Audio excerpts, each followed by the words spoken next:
He never expected to be here. Not at 7:45 on a Monday morning, not with a wriggling 5-year-old in one arm and a coffee that was already going cold in the other.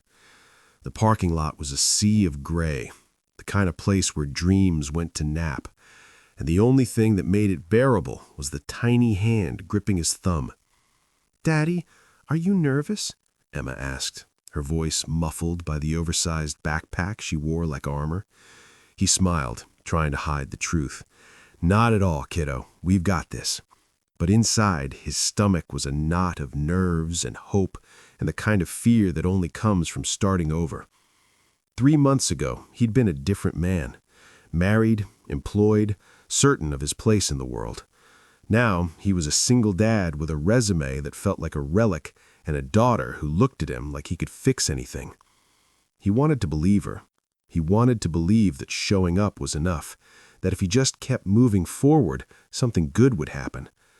The office building loomed ahead, glass and steel and the promise of a new beginning. He'd spent the weekend rehearsing answers to questions he hoped no one would ask. Why did you leave your last job? What happened to your wife? How do you plan to balance work and parenting? He had answers, but none of them felt right. The truth was messy, and he'd learned that people preferred their stories neat. Emma squeezed his hand. "Are you going to work here, Daddy?" He crouched down, meeting her eyes. "I hope so, Em. I really hope so." She nodded, solemn as a judge. "You will. You're the best." He kissed her forehead, wishing he could borrow her certainty. Inside, the lobby was all polished floors and quiet echoes. He checked in at the front desk, trying not to notice the way the receptionist's eyes flicked from him to Emma and back again. "Interview for the operations manager position," he said, voice steady. The receptionist smiled, but it didn't reach her eyes. "Take the elevator to the 10th floor. Someone will meet you there." He thanked her and led Emma to the elevator, heart pounding. The ride up was silent, except for the soft hum of machinery and Emma's quiet humming. He watched the numbers climb, each floor a step closer to something he couldn't name. When the doors opened, a woman in a navy suit was waiting. She looked efficient, the kind of person who never forgot a deadline. "Mr. Carter?" she asked. He nodded. "Right this way." He followed her down a hallway lined with framed photos of smiling employees and charity events. Emma skipped beside him, oblivious to the tension in his shoulders. The woman led them into a small conference room. "Someone will be with you shortly," she said, then disappeared. He sat, Emma beside him, and tried to steady his breathing. He glanced at the clock. 5 minutes early. Good. He'd always believed in being early. It was one of the few things he could still control. The door opened, and a woman entered. She was younger than he expected, maybe mid-30s, with sharp eyes and a calm confidence that filled the room. She wore a simple dress, no jewelry except for a thin gold band on her right hand. She smiled at Emma first, then at him. "Mr. Carter, I'm Alex. Thank you for coming in." He stood, shaking her hand. "Thank you for the opportunity." She gestured for him to sit. "I see you brought your daughter." He hesitated, unsure if this was a mark against him. "Yes, I hope that's not a problem. Her daycare fell through this morning and—" Alex waved a hand, dismissing his apology. "No need to explain. We're a family-friendly company. Emma, would you like some crayons?" She pulled a box from a drawer and slid it across the table. Emma's eyes lit up. "Thank you." She settled in, coloring quietly. Alex turned her attention to him. "Let's talk about your experience." He launched into his practiced answers, describing his years in logistics, his knack for problem-solving, his ability to lead a team. He tried to sound confident, but he could hear the edge of desperation in his own voice. He needed this job, not just for the paycheck, but for the chance to prove, to himself, to Emma, to the world, that he could do this. Alex listened, nodding occasionally, her expression unreadable. When he finished, she leaned back. "You've got a strong background. Why did you leave your last position?" He hesitated. This was the question he dreaded. "My wife passed away last year. I needed time to take care of Emma, to figure things out." He waited for the pity, the awkward silence, but Alex just nodded. That must have been hard. He nodded, grateful for her understatement. She asked a few more questions, probing his management style, his approach to conflict, his vision for the role. He answered as honestly as he could, trying not to sound rehearsed. When she asked about his biggest failure, he told her the truth. I tried to do everything myself. I thought asking for help was weakness. I was wrong. Alex smiled, a real smile this time. That's a lesson most people never learn. The interview ended, and Alex stood. Thank you, Mr. Carter. We'll be in touch soon. He shook her hand, gathered Emma, and left the room feeling lighter than he had in months. In the elevator, Emma looked up at him. Did you get the job? He laughed, the sound surprising him. I don't know, Em, but I think I did okay. They walked out into the morning sun, and for the first time in a long time, he let himself hope. He spent the next 2 days checking his phone every hour, each vibration sending a jolt through his chest. He tried to distract himself with chores, laundry, dishes, the endless cycle of picking up toys and putting them back again, but his mind kept drifting back to that conference room, to Alex's steady gaze, and the way she'd spoken to Emma like she was more than just an inconvenience. He replayed every answer he'd given, wondering if he'd said too much or not enough. At night, after Emma was asleep, he sat at the kitchen table, staring at the ceiling, willing the phone to ring. On the third morning, just as he was pouring cereal for Emma, his phone buzzed. He snatched it up, heart pounding. Hello? Mr. Carter, this is Alex from Meridian Logistics. I wanted to thank you for coming in. We'd like to offer you the position. Relief crashed over him so hard he had to grip the counter to stay upright. Thank you so much. When do I start? Monday, if that works for you. We'll send over the paperwork today. He hung up, grinning so wide his cheeks hurt. Emma looked up from her bowl, milk dribbling down her chin. Did you get the job? He scooped her up, spinning her around the kitchen. I got the job, Em. We did it. Monday came quickly. He dressed in his best shirt, packed Emma's lunch, and dropped her at daycare. This time it was open, and he left her with a kiss and a promise to pick her up early. The office felt different now, less intimidating, more like a place where he might belong. He was greeted by the same woman in the navy suit, who handed him a badge and a stack of forms. Welcome to the team, Mr. Carter. He thanked her, feeling the knot in his stomach loosen just a little. His first week was a blur of introductions, training sessions, and learning the rhythms of the company. He met his team, 4 people, each with their own quirks and strengths. There was Marcus, the numbers guy, who could spot a discrepancy in a spreadsheet from across the room. Priya, the problem solver, who always had a backup plan. Louis, the quiet one, who listened more than he spoke but always had the right answer when it mattered. And Jenna, the optimist, who brought in homemade cookies every Friday and remembered everyone's birthday. He threw himself into the work, determined to prove himself. He stayed late, double-checking reports, making sure every detail was perfect. He wanted to be the kind of manager his team could rely on, the kind of employee the company would be proud to have. But no matter how hard he worked, he couldn't shake the feeling that he was still an outsider, still the new guy with too much to prove. On Thursday, Alex stopped by his office. She leaned against the doorframe, arms crossed, watching him with that same calm confidence. How's your first week going? He hesitated, unsure how honest to be. It's a lot to take in, but I'm grateful for the chance. She nodded. You're doing well. The team likes you. He smiled, surprised by how much that meant to him. She glanced at the stack of files on his desk.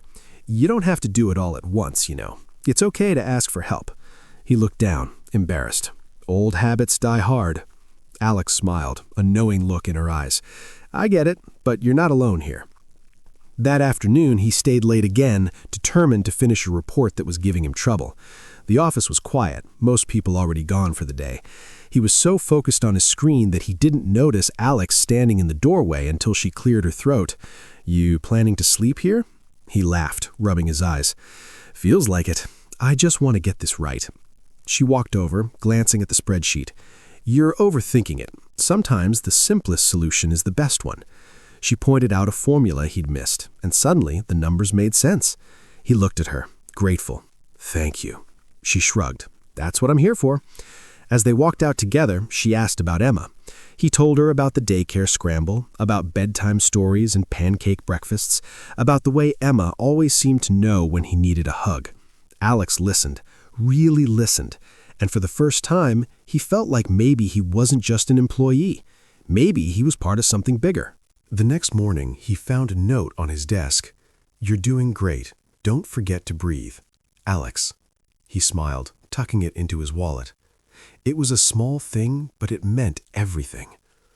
By Friday, he felt like he was finally finding his footing. The team had started coming to him with questions, trusting his judgment. He caught Marcus before he made a costly error, helped Priya troubleshoot a delivery issue, and even convinced Luis to share his ideas in a meeting. Jenna brought in cookies, and for the first time he felt like he belonged. That afternoon, as he was packing up to leave, Alex stopped by again. "You have a minute?" He nodded, following her to her office. She closed the door, her expression serious. "I wanted to talk to you about something." His heart skipped. Was he in trouble? Had he missed something important? Alex sat, gesturing for him to do the same. "You're doing well, Mr. Carter, better than well. But I need to ask, do you feel supported here? Is there anything you need?" He shook his head, surprised by the question. "Honestly, I've never felt more supported. I just want to do a good job." She nodded, studying him for a moment. "Good, because I think you're exactly what this team needs." He left her office feeling lighter, the weight of the week lifting from his shoulders. As he drove to pick up Emma, he realized he was humming, a tune he hadn't heard in years. For the first time since everything changed, he felt like maybe, just maybe, he was going to be okay. The following Monday, the office buzzed with a different kind of energy. There was a rumor circulating, something about a big client, a new contract, a meeting that could change everything. He heard snippets in the break room, caught the nervous glances between team members, felt the tension humming beneath the surface. He tried to focus on his work, but curiosity gnawed at him. He'd only been here a week, but already he cared about what happened next. At noon, Alex called an all-hands meeting. The team gathered in the main conference room, the air thick with anticipation. Alex stood at the head of the table, her presence commanding but approachable. She waited until everyone settled before she spoke. "We have an opportunity," she began, her voice steady. "A major client is considering us for a long-term logistics partnership. If we land this, it could mean growth for all of us, new jobs, new resources, new challenges." She looked around the room, meeting each person's eyes. "But it's not a done deal. We have to prove ourselves." She outlined the plan. A week to prepare a proposal, a presentation to the client's executive team, every department working together.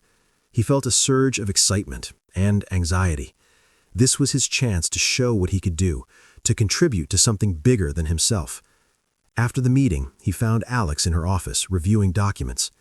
"How can I help?" he asked. She smiled, handing him a folder. "I was hoping you'd ask. I need you to lead the operations side. Coordinate with the warehouse, streamline the delivery schedule, make sure we can handle the volume if we get the contract." He nodded, determination settling in his chest. "I'm on it." The next few days were a whirlwind. He worked late, collaborating with Marcus on projections, Priya on contingency plans, Luis on workflow improvements. Jenna kept everyone fueled with coffee and encouragement. The team pulled together, each person bringing their best. He found himself thriving under the pressure, his old skills coming back to life. He was in his element, solving problems, building systems, making things work. One night, as he was leaving, he saw Alex in her office, the lights still on. He knocked gently. "You should go home," he said. She looked up, tired but smiling. "So should you." He hesitated, then asked, "Why do you work so hard?" She considered the question. "Because I believe in what we're building. And because I know what it's like to have to prove yourself over and over." There was something in her voice, a hint of vulnerability, quickly masked. He nodded, understanding more than he could say. The day of the presentation arrived.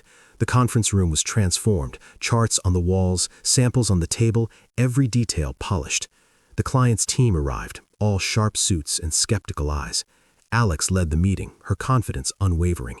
When it was his turn, he stood and walked them through the operations plan, answering questions, anticipating concerns. He felt the old nerves, but also a new sense of belonging.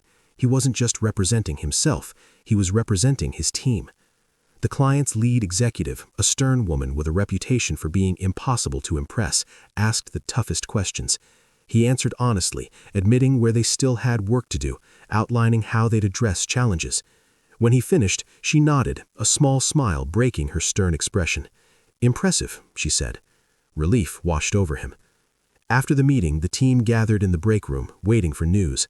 Alex joined them, her phone in hand. "They want to move forward," she announced, and the room erupted in cheers. Jenna hugged him, Marcus high-fived Priya, and even Lewis cracked a rare smile. Alex caught his eye, her expression proud. "You did good," she said quietly. That night, he picked up Emma from daycare, telling her about the big win. She listened, wide-eyed, then declared, "You're the best, Daddy." He laughed, feeling lighter than he had in months. The next morning, Alex called him into her office. She closed the door, her demeanor more serious than usual. "There's something I want to share with you," she began. "Something I haven't told many people." He sat, curiosity piqued. Alex took a breath. "I own the company. Meridian Logistics is mine. I started it 10 years ago, after leaving a job where I was told I'd never make it as a woman in logistics." She watched his reaction carefully. He blinked, stunned. "You own it?" She nodded. "I keep a low profile. Most people assume I'm just another manager. It lets me see who people really are." She smiled, a little rueful. "You thought I was just HR, didn't you?" He laughed, shaking his head. "Honestly, I didn't know what to think, but I never would have guessed." Alex leaned forward, her gaze intent. "I wanted you to know because you've proven yourself, not just as a manager, but as a leader. You care about your team, you care about the work, and you care about doing the right thing, even when it's hard." She paused, letting the words sink in. "That's the kind of person I want helping me run this company." He sat back, absorbing the revelation. All this time he'd thought he was the one offering help, the one stepping in to support a woman in a tough industry. But she'd been the one with the power, the vision, the strength to build something from nothing. He felt a rush of admiration and a little bit of awe. Alex smiled, sensing his thoughts. "Surprised?" He nodded, grinning. "Completely." She stood, extending her hand. "Welcome to the real Meridian, Mr. Carter. I think you're going to do great things here." He shook her hand, feeling the weight of the moment. For the first time in a long time, he wasn't just surviving, he was part of something bigger, something that mattered. And as he left her office, he realized that sometimes the people who seem like they need help are the ones who've been leading all along.